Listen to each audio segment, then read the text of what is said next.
Welcome to Eye on the Illini. This is Mike Kegley. Was quite a second half that we saw there with the Illini putting together really the type of game that we had hoped to see. And this was a type of game I think that Illini fans were wanting to see the whole team together. We got that with obviously Ivisic coming back, Yakachonis healthy now, and the team was 100% for the second half, and it seemed like they played with a sense of purpose.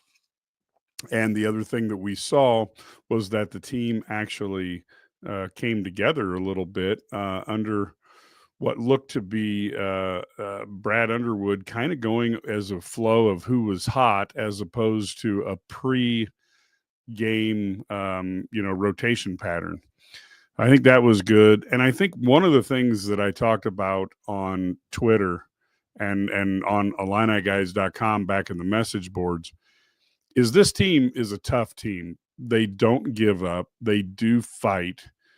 And that personality clearly comes from the head coach. And it's probably him trying to recruit players who are more like that.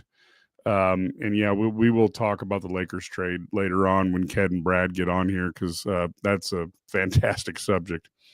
And as you look at the box score here, you had one of the things I got to take my hat off to the Ohio State team. They ended up shooting 47.8% from the three, which made this game a real challenge for the Illini. But I think in the end, we saw where the interior rebounding really kind of pulled the Illini back into this game. You looked at a rebounding percentage of or a victory of 43-31. That was a big difference for those two teams, and that was important. And so that was a real key. And then the other thing that we saw here is you saw contributions from players who kind of stepped up and did stuff a little bit differently. But you saw Dre Gibbs Lahorn. He had several moments that were key, showed an aggressiveness of going towards the basket and making things happen. Ended up with 10 points in 23 minutes, largely due to foul trouble. Ivisic, obviously, he's looking at 12 points, 10 boards. And look, folks, coming back from mono, he is probably going to be exhausted. He may sleep 15 hours tonight. But, boy, you could see a difference, and he moves the ball well, had some turnovers, especially early in the game, but once he got into the flow, I think that was less of a problem.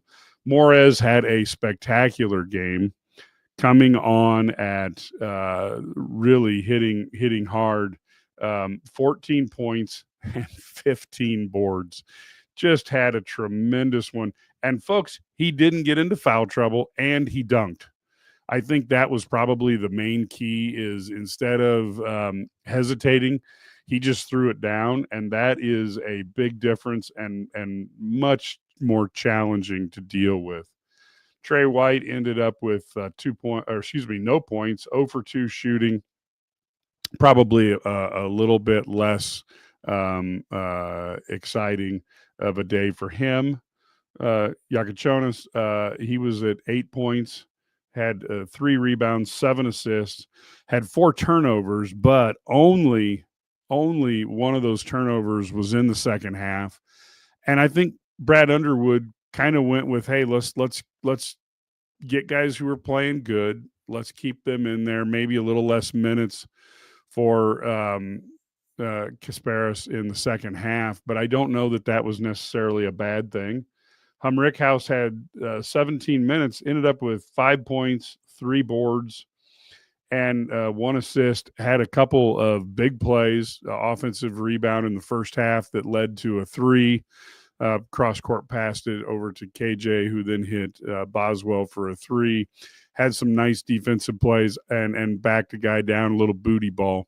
So a little bit less of a workload with him from a time standpoint. And I think that really, really made a difference. Boswell, he missed an easy layup and then made one of the harder ones we've seen him have to do. 14 points on 5 of 8 shooting, 1 for 3 from the 3 and 3 for 3 from the free throw line. Had 2 rebounds and 2 turnovers.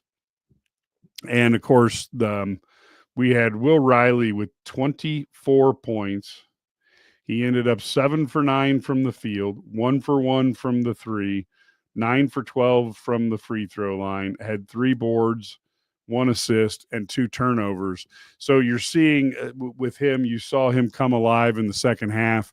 And I really think that was a game that he needed for a couple reasons. One is he didn't need the outside shot to start everything. He actually went aggressively towards the basket. Now, I'm not saying he's Terrence Shannon Jr., but that going towards the basket was critical. And Jake Davis was scoreless, 0 for 1. And now we've got Kedrick Prince jumping on here.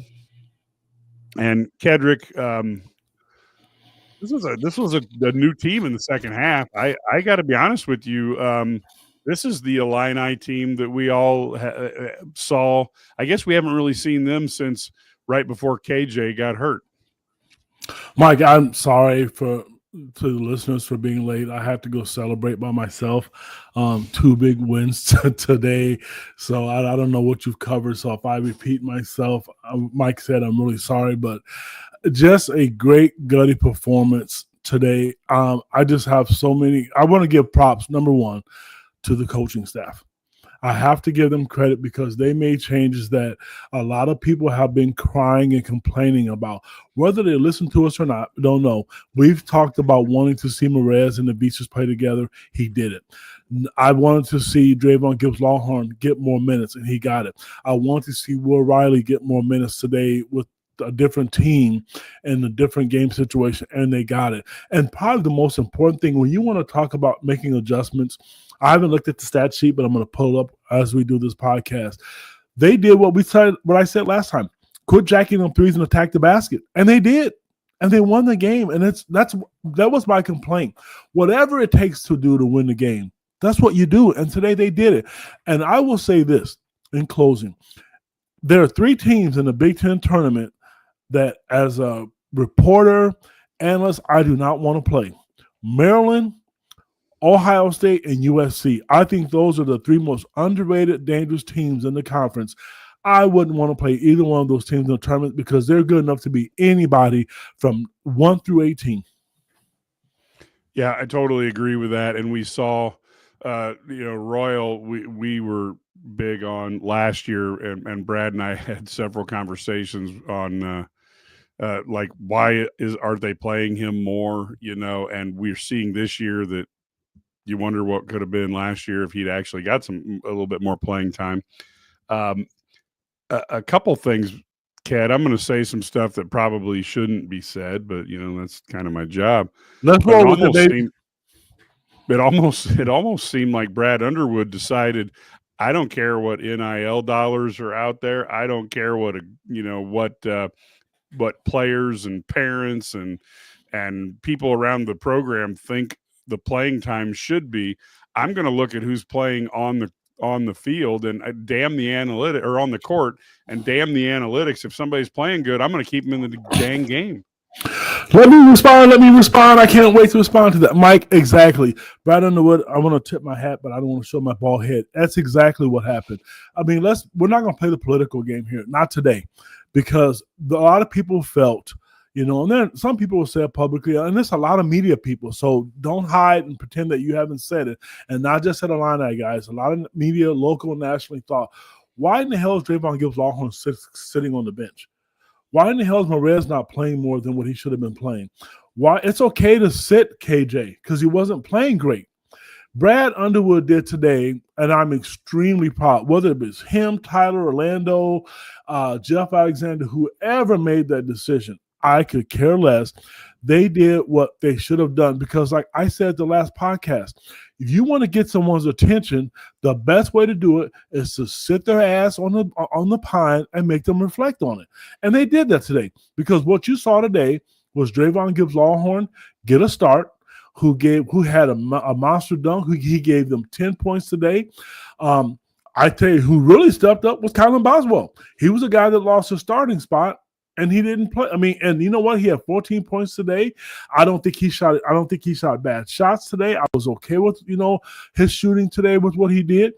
Drayvon Gibbs-Longhorn got 23 minutes, and Brad Sturdy, our car league, has been saying, give this guy 25, 30 minutes a game. And I put on my Twitter feed right now, and I don't know if you've seen it, Mike, because I know we're on air. Me personally, MVP was Morris Johnson, but the player of the game was Tomislav Ibišić, because I have been saying that dude is a difference maker. He put up a double-double after his first game back. He makes the difference in tip rebounds, getting loose balls, makes free throws, and he passes like a guard. That is what we have been missing. And if he would have played in Nebraska, they would have won. And I'm sorry, people don't want to admit it, but this next man up philosophy, yeah, that's great. But the next man may not be as good as the guy you have out there. Yes, it's an opportunity for someone to play, but that guy is as important piece of this team as anybody on that roster. Well, I'll tell you, Ked, I kind of got into it with a national guy who's like, oh, did Michigan State break Illinois? And you don't have to know. You don't have to know anything. You just kind of write generalities. But look, I said, what team could handle their best two players not playing for 2.5, 3 weeks? You had KJ, who was out for a few games. Then Ibišić was out for a few games. Now and KJ, I would argue, still isn't back from that injury. Whatever he did to that left forearm, he hasn't really gotten his groove back. But now the whole team is there. And I think what I thought, Ked, was the biggest thing of this game, aside from Morez, I guess I'll give two of them. Morez first playing like Kofi. And then the second thing is that we saw Will Riley decide he was going to score, and it wasn't going to be from shooting from 30 feet from the basket. It was going to be attacking the basket, which put all sorts of pressure on that Ohio State defense. Mike, it did that, but I want to go to that. So whoever the national media guy was that asked him, Michigan State broke Illinois, let me ask you, if Cooper Flagg wasn't playing for Duke, do you think they'd be the same team? Hell no. Your better players, they matter. You just can't take guys off of a roster and say, okay, yeah, it doesn't matter, and, it's okay if they're sitting and they're not going to play. It doesn't work that way. So to me, those are guys who are just looking for clicks, and they're national guys. Some national guys do a good job of covering, but for the most part, they don't do the homework. And I'm going to tell you why they don't do the damn homework. Every game you hear the same speech. You see Will Riley on the court. Oh, it's the most highly rated recruit since D. Brown. How many times have we heard that? You know where they got the information from? The sports information directors, or they follow guys like us. That's where they get it from. So if you're going to do your work, do the work and not just make blanket statements, because you could take Michigan State. You take Carr off Michigan State. You take Fears off Michigan State. Are they the same team? No. You look at women's basketball. You take Juju Watkins off USC. Are they the same team? That's a stupid comment. Right now, I will go back to. I'm sorry, Mike. I'm fired up. No, that's fine. That's fine, Kid. I want to get you riled up. Okay, don't take me long to get that going, baby. But anyway, how about Morez? I mean, like Mr. Morez Sr., I know you're listening to us, and I'm gonna tell you, if you can find two bigger fans that cover the University of Illinois athletics, since your son was an athlete, more than Mike Hagley and Kedrick Prince, I want to see them, because from the day he was down there in Washington, we were down there and we have been telling Illinois fans the upside. And I forget his teammate was the Brown kid. Oh yeah, it was James Brown. Remember, everybody's like James Brown, and we kept saying James Brown's a nice player, but Morez is the real deal. The man. And I tell you what, his dunks, right, they remind me of Kofi, and he's getting better and better and better. And I'll tell you what, man, Illinois is very lucky to keep that kid. They better do whatever they can to keep these kids, because NIL money is going to be flying everywhere, not just with Illinois kids, but all over the place. And I'm going to tell you, Illinois fans and whatever it's going to take, or whoever does the NIL program, you got to keep guys like that in your program. He can play with anybody, and it looks like he played the post, and now with Ivisic coming back, he's able to get out on the perimeter, and he's a better player just because of Ivisic. I'm all over the place, man. I'm fired up, Michael. Well, look, and there's one thing that I have not heard anybody talk about in the second half, and this is what to me makes the difference. Is in the second half, Ohio State shot 30% from the field, 30.6. And that lowered them down to, that put them down to under 40 for the game. And I'm telling you, the way they were shooting early on, it was devastating. And Illinois locked down the defense. And at the same time, they were playing better on offense. And so that gives you a little bit of an idea of what was going on with Illinois. People forget about that defensive end of the floor, but it was a heck of a defensive effort. And when Ohio State struggled to score, then Illinois was able to come back. And I think that defense is sometimes underestimated by folks.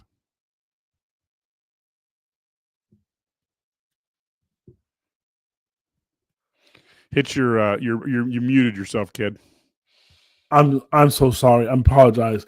I have to give Ohio State credit. They are a really good basketball team. Mike, they made some tough shots. Yep. I mean, they got the right guy running the team. When you go on, they've won 3 games in a row, and they went to Purdue and won, I believe. That team is mentally tough. That's why I said to you, it's a team that I really, really wouldn't want to play in the Big Ten tournament on a neutral site, because those are teams that just have athleticism, and they have guys that can just make shots and make threes and timely, and they rebound. And I believe, let me look here, I think this was the first time, I don't know how many games Illinois didn't win the offensive rebounding battle, because Ohio State does a tremendous job. They did a good job of keeping the ball alive today. They came in with the attitude to win. And one of the things I said before as well is that Illinois needs to get that hunger back to where teams fear coming into the State Farm Center, because they've lost a couple games because they've been missing some players. But all credit to Ohio State. And to be honest with you, I hope they get in the tournament. I hope they can find a way to get in the tournament. They're going to be a tough out for somebody. They have good guard play. They have good shooters. I like what they do. They went to a zone once, which I talked about, Mike. That's what I would do to Illinois. And as soon as they did it, Will Riley knocked down a 3. That's the best way to get teams out of it. If they're going to zone you, you make them. You make them pay. And so that's another guy we haven't talked about too. I mean, he's starting to come along. He hit that freshman wall. Now, if they can get them to all clicked, and if they can somehow eliminate maybe just 3 of KJ's turnovers, get him to knock down a couple more shots, this is going to be the team that everybody thought. I mean, and Ivisic, hopefully he's going to be healthy. Rest, big fella, because I think you're the most important part of this team, man. Yeah, Ivisic, he's going to sleep very well tonight coming off of mono. We know that, and it's going to be one of those moments you want to get him all the rest. And Mike, can I say something? Sorry to cut you off. Now, this is a subliminal message to the people on our message board, if you subscribe to it or not, or even on Twitter. Brett Underwood, we had hints. I had a hint that lineup was probably going to change and the Beasters were going to play. So for the people out there who want to question my knowledge, I just heard Brett Underwood say about 20 minutes ago, when they found out he was playing yesterday, Brett Underwood talked about how excited he was yesterday, not today, yesterday. So they knew it then. Frederick knew it then. So it's not like, the one thing you're never going to get from me is a lie and false information. I won't do that. Now, people can lie to me, but Underwood made the comment to everybody listening that he was excited because he knew the big fella was going to play yesterday. And we did have that in the line, guys. So that's one of the reasons you want to subscribe to our site. Other people can nitpick it, but we did know that. And we also knew the lineup was going to change. Sorry to cut you off, Chief. Nope. That's key thing. I do think it was really good for them, because if you're, I'm not saying any of these players feel that way, but if you're Kylan Boswell, Rickhouse, or, and you're not starting, well, their solution is go out and play well. And I thought Rickhouse played under control. He played well for the time he was out there. And I thought Boswell played his best game in a couple weeks. So he didn't force anything finally, Mike. He did not force. He played the way we thought. Yes, I'm sorry, but yes, that's exactly what he did. And I think that's critical. I mean, there's two ways you can handle getting benched. You can sit there and cry in a corner and feel sorry for yourself, or you can say, okay, what did coach tell me I was doing and what can I do differently? And it seems like the Illinois players have taken the approach that, okay, I'm going to pay attention to what coach is saying, because the best way for a coach to motivate people is the wood that represents the bench, and you can sit on it. And if you want to do it your way, I always told kids, if we're going to lose a game, we're going to lose it the way I want to lose it, not the way you do. So I think, Kylan seemed like he was under much better control today. So this is a win-win for the Illini program and for him as a player, despite the fact maybe he didn't start today. That had a lot to do with it because he was under control. Yes, he missed the layup. The thing that I like today, probably more than anything with him, he didn't just shoot a lot of bad shots. And some of his shot selection, to me, it has been bad. I mean, I'm going to call a spade a spade. Today, it all came from within the framework of the offense. I mean, and you look at him, I mean, when you get Avisa's out there, Marez Johnson mentioned this, in the post game, that by having a Visage out there, everybody's better because they have to honor his three-point shooting. You have to guard that. I mean, he knocked one down today, and once he gets his legs back, you know how good of a three-point shooter he is. I mentioned it before. Percentage-wise, he's the second best three-point shooter percentage-wise on the team. So you have to guard that. But Kylan Boswell got easy layups. Will Riley got layups. He got a dunk off some of Ibisa's passes.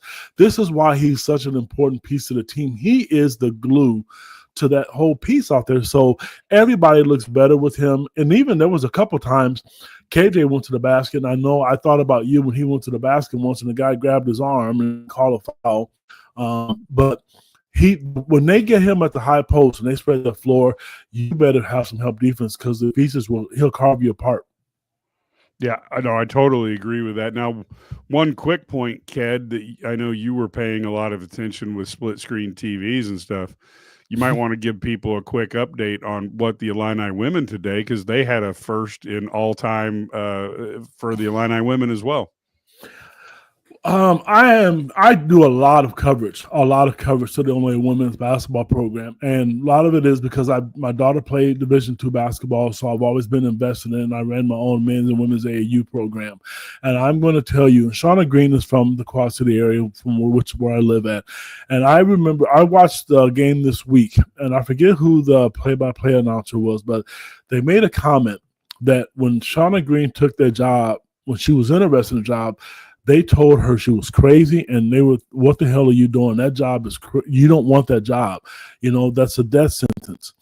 This woman has turned this program around in 3 years, and every year, she's just doing something different. Today was the first time in Illinois history where they beat Maryland today. They went on the road, and she's doing it with 6 or 7 players.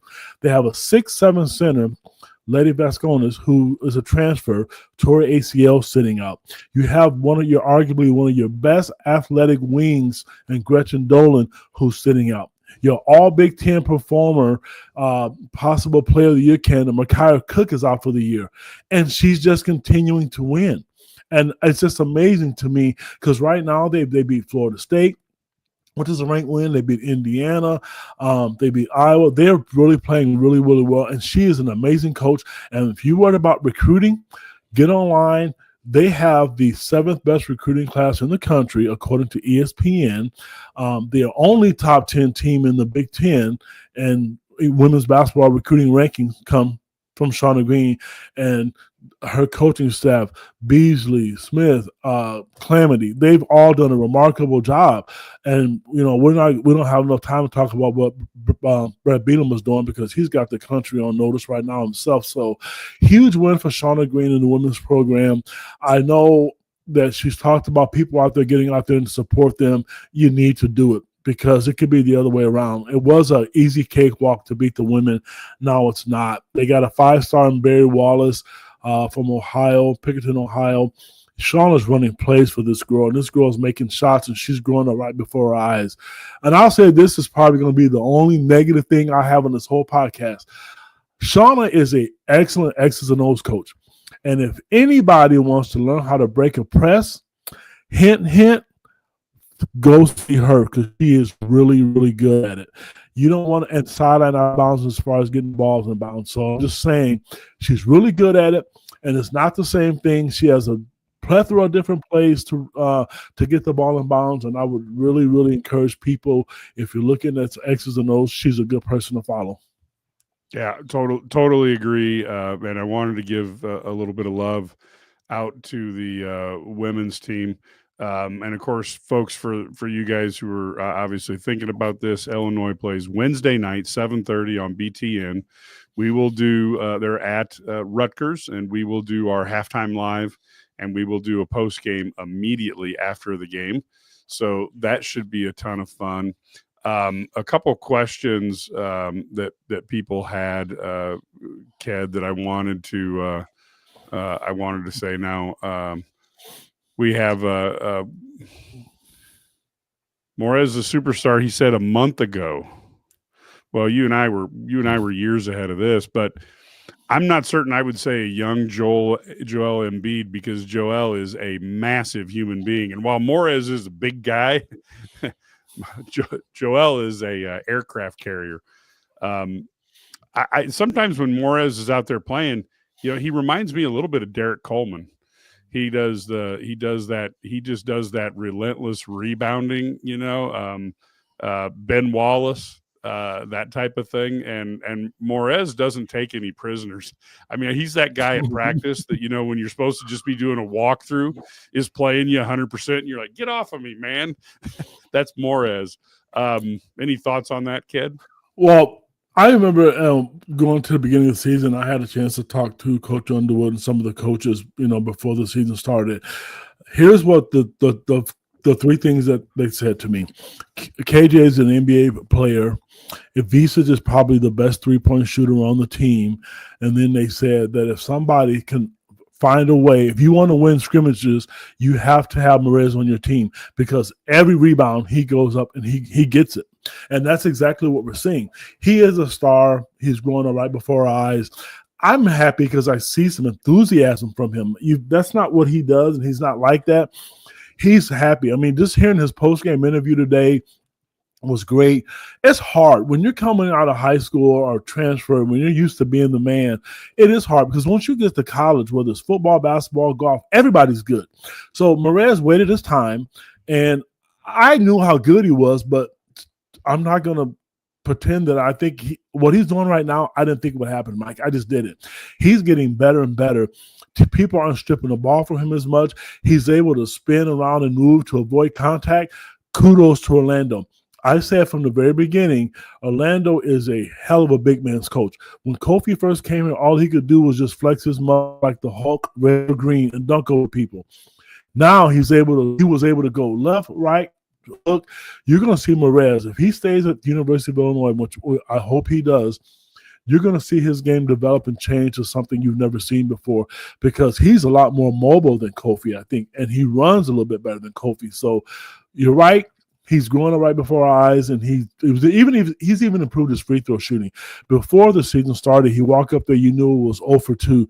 Now there's a chance it's 1 for 2 or 2 for 2. So just growth overall. Great comment, Mike. Yeah, well, and I know Randy brought up, and this is something that I think people will probably appreciate if you are an Illinois native. But when they play next week, you will have a lot of fun with Lathan Somerville, who had some classic matchups with Morez in high school. And Lathan is probably a little heavier than Morez, but is a very, very intense competitor as well. So it's kind of cool to see this type of rivalry go on into the college level as well. And I think that should be a ton of fun. Obviously won't be the main story going through that Rutgers game, but you can't tell me that both of those young players won't be excited about playing against one another. Well, the main story is going to be the 3 lottery picks. That's number one. from Ace to forget the other kid's name. I don't know why I forget the other guards from Bailey and Harper. Harper. I don't know why I forget Harper because his dad played for the Bulls, and KJ. But I'm going to tell you this. So, Randy, I'm glad you put that out there for us, because what people may not understand and realize, there was a game last year where Rich was ended Marez's senior year, and Somerville went publicly and said, "I'm the best player in the state." And that didn't sit well. Now, Marez was in foul trouble the first half of that high school game. I've been thinking about this game for a long time. I wasn't going to say anything because I didn't want to draw attention to it, because Somerville did outplay Marez. But I can assure you, when they play this week, Marez is going to have a chip on his shoulder. I know the coaches are going to know about it, because Lathan just said it. I'm the best player. And he is a good player. But I'm really curious to see how that's going to play out this week. We know Rutgers is not having a great season, but that doesn't mean anything in the Big Ten. But I'm glad, Randy, you caught that, because in the back of my mind, I've been thinking about that, because for someone to call you out, and if you're any kind of competitor, I know that's going to be in the back of Marez's mind. So I may hit his dad up this week to see what his thoughts are on it, and put those comments on our Line Night Guys message boards. Yeah, I think that's the key. One of the things that I think we also saw today is we talk about this off and on, but I really think I go back and look at this game. Will Riley finding ways to score that don't involve a 30-foot shot that is taken early in the shot clock. I thought he played within himself today, and even the one layup that he missed, I think he got kind of caught underneath, but I think had he pivoted a little harder, he would have probably got a 2-shot foul. Instead, he just kind of threw it up, and it didn't work out. But I really thought his shot selection was much better today. And if you take a look at this 87 points, I thought a lot of this team was some of the chucks that we have seen in the last few weeks. They didn't chuck, and so we had. Yeah. I thought the shot selection was much better today. It was, and I said that it was better. They didn't just come down, chuck up shots for the heck of it. And I mentioned, I should have put Will Riley on my tweet, for this podcast. He was solid today, and I'm just going to say it. Me personally, right now, he would eat up a lot of Ben Rickhaus's minutes. He would. He is more productive right now. He's no longer a freshman. He has played enough games right now to where he is really considered to be a sophomore. In my personal opinion, let's think about it. He had 31 points as a season opener. He had 24 points and 7 of 9 shooting today, and he was 9 of 12 from the free throw line, 3 rebounds. Okay, now we're just looking at statistics here. Ben Rickhaus, 5 points, 3 rebounds. But Rickhaus. Yes, so having said that, 2 for 4. He had 3 rebounds. I'm personally, I'm going to give those minutes up. And Will Riley got him. Ben didn't get a lot of minutes. And that's not to say he's bad, but if he's not playing well right now, you replace him. But on the flip side of it, you got to be a player's coach, and that's what Underwood is. You don't want to give up on your guys. But if they're not playing well, it's about winning. Can you imagine if they would have lost today at home? And I tell you, the way Ohio State came out, it didn't look good, because I knew they came out with, this was an opportunity to get a quad 1 win. And so having said that, man, I'm happy that they're all getting back and they get healthy. I want to see them when they play Duke. That's another opportunity for them to beat another high quality opponent, but they have to be healthy. That's the number one thing. And I know that's coaches speak, but it's not overrated. No, that's critical. And again, we've talked about that, the way the press, the national press doesn't always notice that.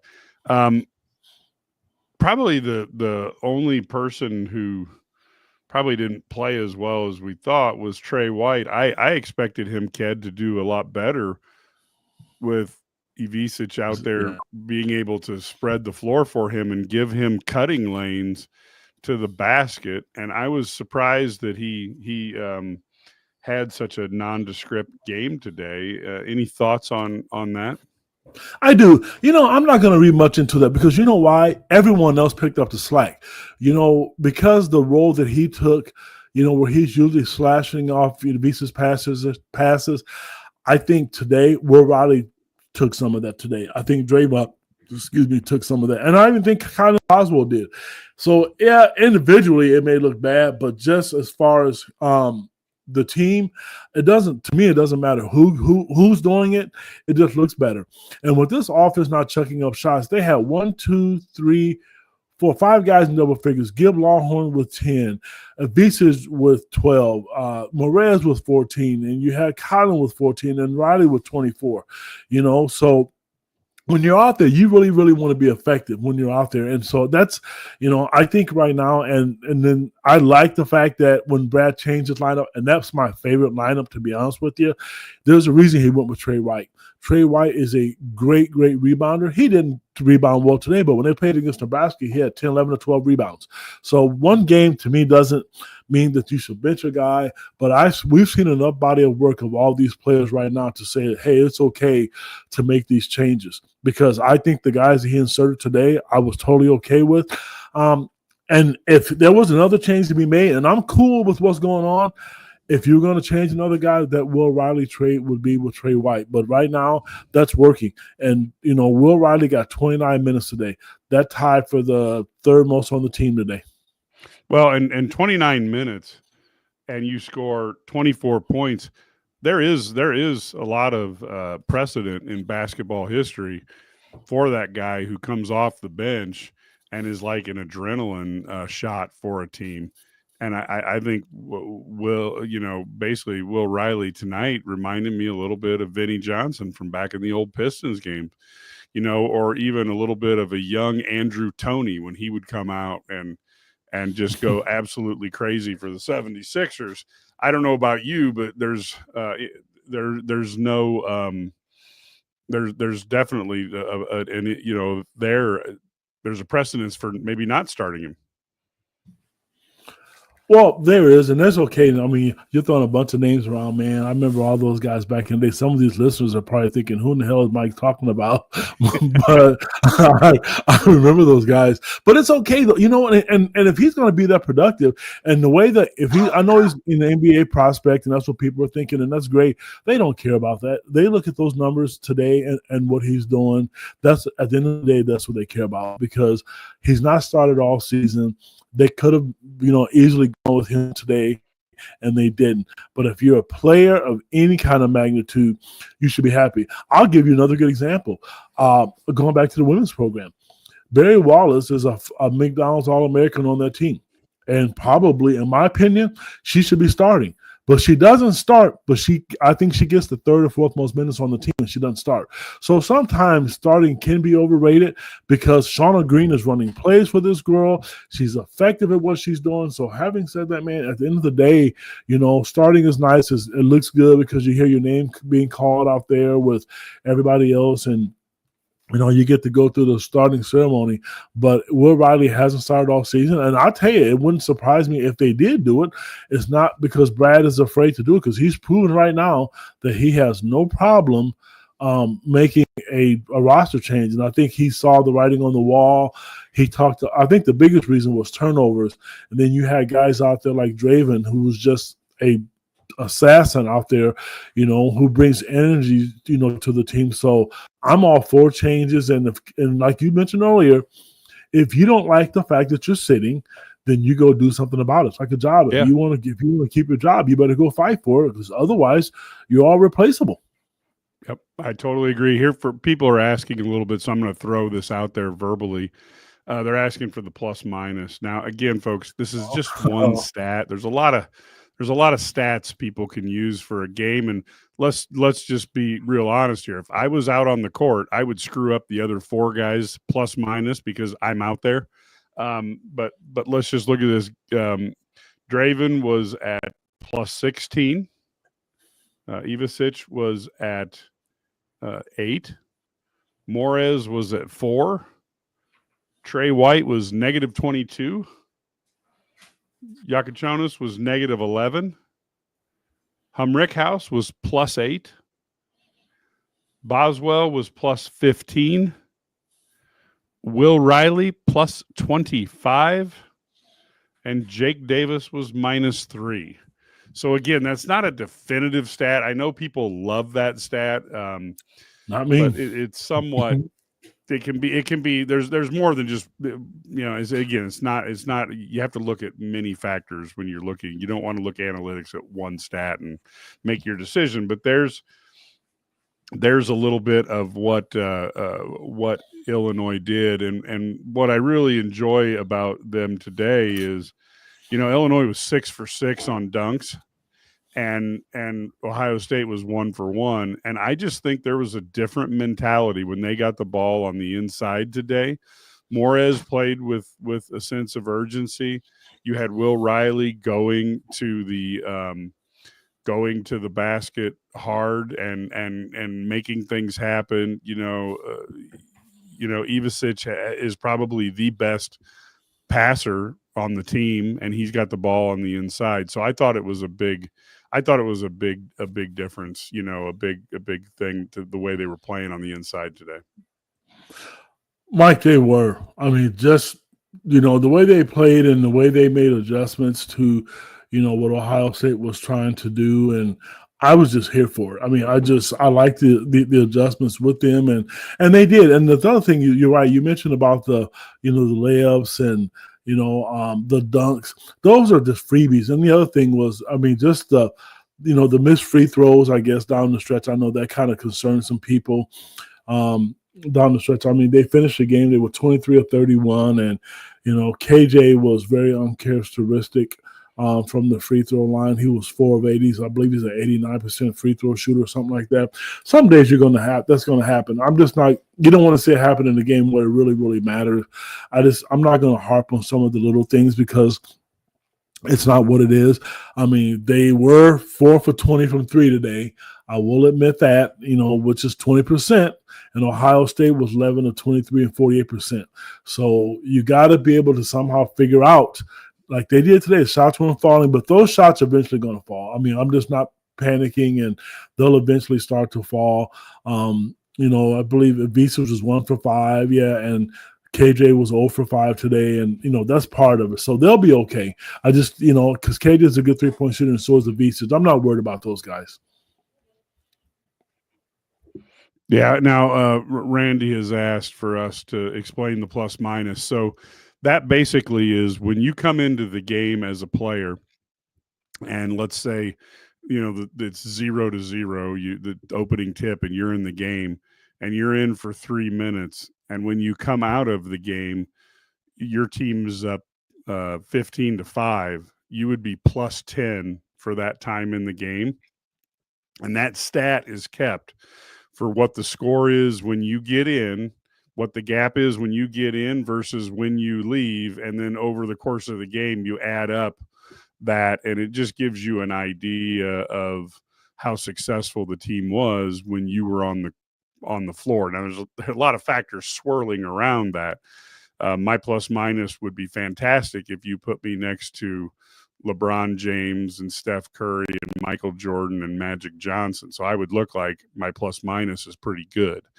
So it's not a pure one, but it is an important stat overall.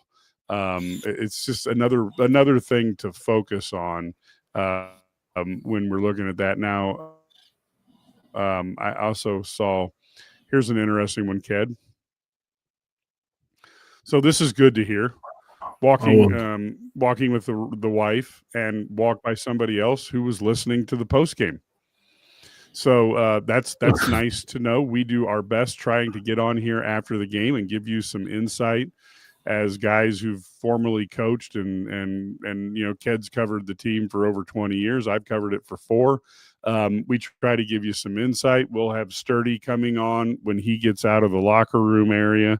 And he will join us via the radio. But anytime that you can see another person who's listening to it, give them a high five, and of course, share it with all your friends.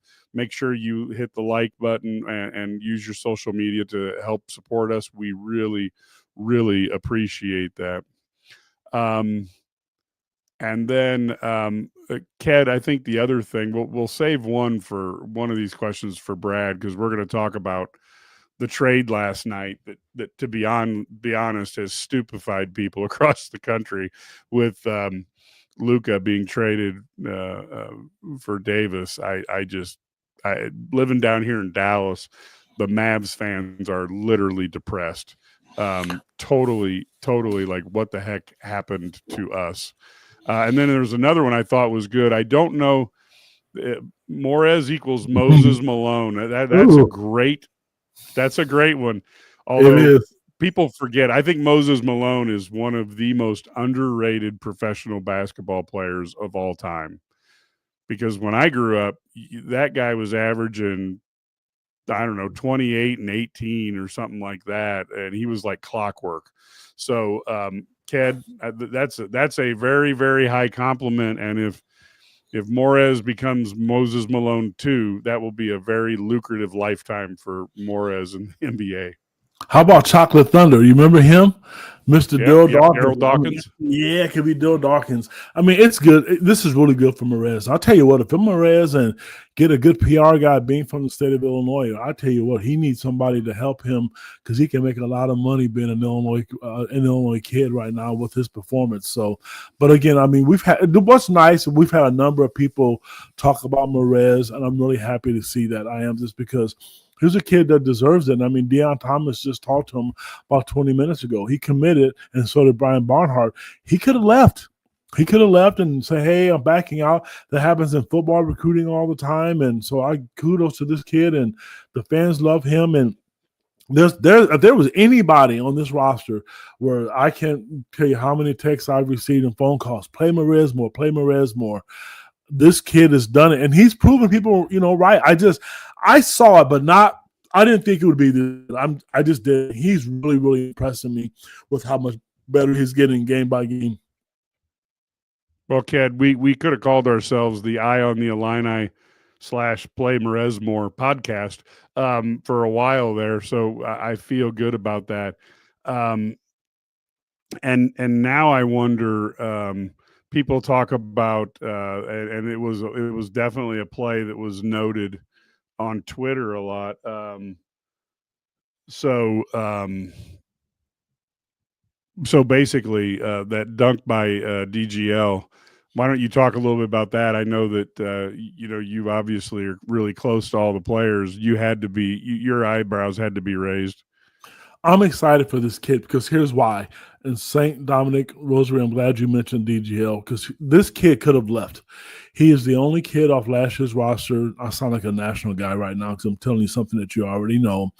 But he could have left. He is the most athletic kid on the team. If he's 6'1", I'm 6'10". He can get up above the rim. He can dunk over people.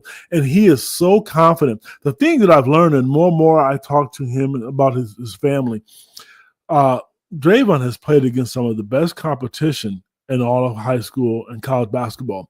He's never afraid of the moment. You can't tell me a game, even last year in the NCAA tournament, Coach Underwood saw something in him because he started playing him once the last few games of the season, the Big Ten tournament started, he put him in the game. He's just a guy that is not going – he will never back down from taking anybody off the dribble, whether the player is 5'5" or 6'8". He's confident. He can shoot the ball. He handles it well. He's a good free throw shooter. I'm just a big fan of his because he can do things on the court that no one else can do. He's the one guy that can literally create. I mean, by get to the basket, whether it be between the legs, behind the back, spin dribble, no one else on the team can do that. The only guy close to it, kind of, maybe Trey White a little bit, but the ball sticks in his hand a little bit too long for me. I'm a big DJL fan, and I've been saying it all year, and that's why when I found out that he was in the starting lineup, I tipped my hat to the coaching staff and to that kid, because most people today would pout, and he doesn't, and I know he's frustrated. The kids are never going to say, oh, that's okay, I want to sit. No, they don't. He wants to be on that court just like everybody else. And I know Kylan Boswell is a competitor. If you think he's going to roll over and play dead, you're kidding yourself, because he's not either. And that makes a healthy roster. So I'm a big fan of his. And again, when I got on this podcast, the first thing I said was kudos to the coaches, because I'm really happy and proud that they made the change, because it takes Coach Underwood a long time to change his lineups, and it may go back to be the same when they play Rutgers. Hopefully it won't, But whatever it takes to win, if it changes it and they win, it doesn't matter. They've had enough bad losses. Right now, they need to get a couple more good wins and to get this thing rolling and to keep them in the top 25 where they belong. They're not going to probably win the Big Ten, but I don't care. But they can win the Big Ten tournament, get a better seat, try to get on that 3 and 4 line and stay off that 5 or 6. Yep. So one last thing, folks. It looks like Brad may not be able to make it today, running into some post-game complications. But we may try to see if we can do something later on. But for now, let's do one thing. Ked is not an NBA guy by any stretch of the imagination. I'll throw out my opinion of the Anthony Davis for Luka trade. I think it's amazing to me that somehow the Lakers have figured out how to get their next generation started, because Luka's not even 26 yet. Trading for Anthony Davis, who's 33. And we jokingly at my house call him Mr. Glass because he can get injured frequently. Luka will be working with LeBron James for at least a year or two. At least it looks that way. And LeBron's workout regimen is incredible. It might be something that saves Luka or adds to his career. But I do think maybe this year and next year, I keep thinking there's another shoe to fall, that maybe the Mavs are going to try to move somebody and maybe grab a Jimmy Butler or something like that. They'd have to have probably a 3-way trade to do it. But I keep thinking they're trying to put together a run where you might have Kyrie and Jimmy and Anthony Davis. And now you're like, okay, I understand why they did that. I think in the long run, and even possibly, depending on injuries, in the short run, I think Luka will be a bigger deal. It'll be a benefit, because I don't think they got enough for him. When you see Mikal Brooks getting 4 or 5 first-round picks when he goes to a team, and Luka you get Anthony Davis, but just one additional pick, I thought it would have been a team like Oklahoma City, which could have given a couple players and a boatload of draft picks for him. So I was surprised that the Mavs didn't get more. Ked, did you have any thoughts on that trade? I'll be really quick. I want people to know, years ago, every team in the NBA, I knew every single player. I was that invested in the NBA. But because it's such a political drama game, I just don't have the interest in it anymore. It's tarnished my love for it. One of the reasons is I will use the way they go about drafting players. I'm going to use Terrence Shannon. Arguably, Terrence Shannon could be on Detroit, could be in Chicago, could be in New York, and he would play. He's sitting on the bench writing to me at 23 years old. Why'd you draft the kid? And it's all this political BS I'm not a fan of. Terrence Shannon, they put him down, they bring him down, he goes to the G League, scores 75 points, and then he puts up 88, then he goes back and sits on the bench. But because a player makes more money, they have to play them. I don't want to see that shit. That's why I don't watch it. So I feel bad about it. I'm not a fan of it. That's just the political part, and I don't like that. We have enough of that crap going on in the world today for me to let that ruin sports. So I feel bad. I know who the players are. You know what? To be honest with you, my son is the same age as Anthony Davis. I went to a basketball tournament and played on the team with him when they were the same size, but my son ended up being 6'6", and Anthony kept growing. So I know who he is, and he's a good guy, and I know the Luka trade. I know when Neat texted that to us last night, a lot of people were surprised by it, but nothing surprised me with the NBA anymore. It just doesn't. And I thought if anybody was mad, you're right. I know the Dallas people were probably more upset about it than anything. That's just a little bit, that I read about it, but I was a huge NBA guy. Again, I could name every player on every roster. That's how invested I was in it. But now it's players get traded every week, and if you run and you touch the rim and you break a toenail, you're out for a month. It's just not what it used to be for me anymore. Sorry. I'm just not. I would much rather. I'm a basketball guy. If I had a chance to watch the NBA Finals and a regular season NFL football game, Kedrick is watching an NFL football game, and that's not a lie. Yeah. Well, to me, it's hard to beat the NFL, but I definitely, I think it's I think it's very interesting to see. Like I said, the Lakers when they got rid of Wilt Chamberlain, and at the end of the West era, they get Kareem, and then as Kareem gets older, they get Magic, and then they had a little bit of a dead space, but you get Kobe, you bring in Shaq, and then Paul Gasol, extends that a little bit, and then you bring in LeBron, and then now you've got Luka. It's amazing how they're able to stay relevant, and they don't necessarily do it the way a lot of other teams did by drafting a guy, but they get them to come because it's LA and the entertainment industry and Hollywood and Malibu and all those things. But anyway, it's an interesting one, and the way it's being portrayed right now is that the Mavericks ownership or their GM thought there was something going, thought that he wanted to move on getting rid of Luka, and it sounds like right now the narrative is that Luka always arguing and screaming at the refs and not keeping himself in shape and coming in heavy. Maybe they decided they needed to make a move. I would have called a heck of a lot of teams because I think you could have got a lot more than what you got. But, the interesting thing is when Nico, their GM, signed Kyrie, I said, well, that's going to end up bad. And so far it's been fine. So maybe he knows something that we all don't.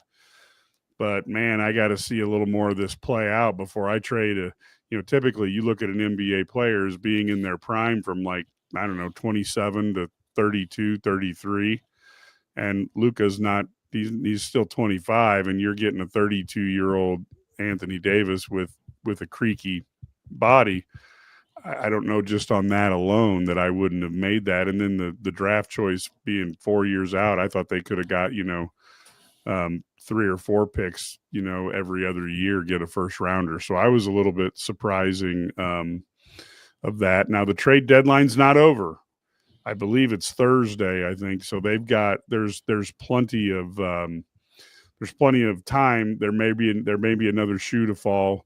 And, I was even reading people wistfully saying that this could make LeBron go to Golden State, which I just figure LeBron, I'm not certain how LeBron and Luka will handle it since they both like to have the ball most of the time. But I got to think LeBron probably stays in LA, but who knows? We'll find out. Ked, any final thought on the game here today before we wrap up? Congratulations, Shauna Green and her staff. Brad Underwood and your staff. It's a great day if you're an Illini basketball fan. 2 huge wins. I'm going to end it with that. Yep. Folks, we really appreciate you being here. We will, I always encourage people, go to IlliniGuys.com, join for $99 a year. It's the same model we've had since we started in 2021. No increase in price or anything like that. You get all of the hints and all of the stuff that's back in the message boards that we can't publish as articles. There's a lot there with Ked and Brad and Matt. They hear an awful lot of things. So please go ahead and join that. Plus, you can find us at IlliniGuys.com, our YouTube page. And that's always a positive. You can go there and take a look. Oh, we got Ked with his Ked, put your grandson back up. Put him back up on I didn't see you grab him. But we also have IlliniGuys.com YouTube page. There's Ked's grandson.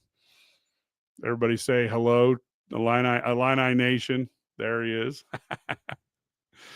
So that's awesome. Thanks, Ked. And we will have we've got our Illini Guys YouTube channel, and you can obviously share our podcasts or the YouTube on social media. Anytime you can do that, we appreciate that so much.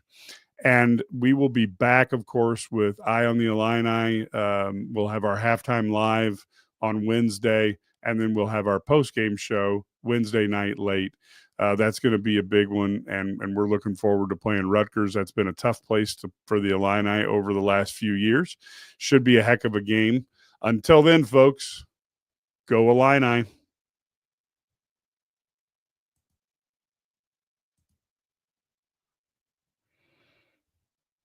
And I should say we will have a quick word from our friends at Busey Bank. This is the run my own business dream. This is the college is paid for dream. This is the retire early dream. This is Busey, where your dreams and possibilities become moments through trusted guidance and expertise, through lifelong relationships. Because we're here to help you achieve the life you've always envisioned. So thank you very much for Busey Bank, who does a lot of support for the Illini guys. We appreciate everything that they do. And folks, until Wednesday, go Illini.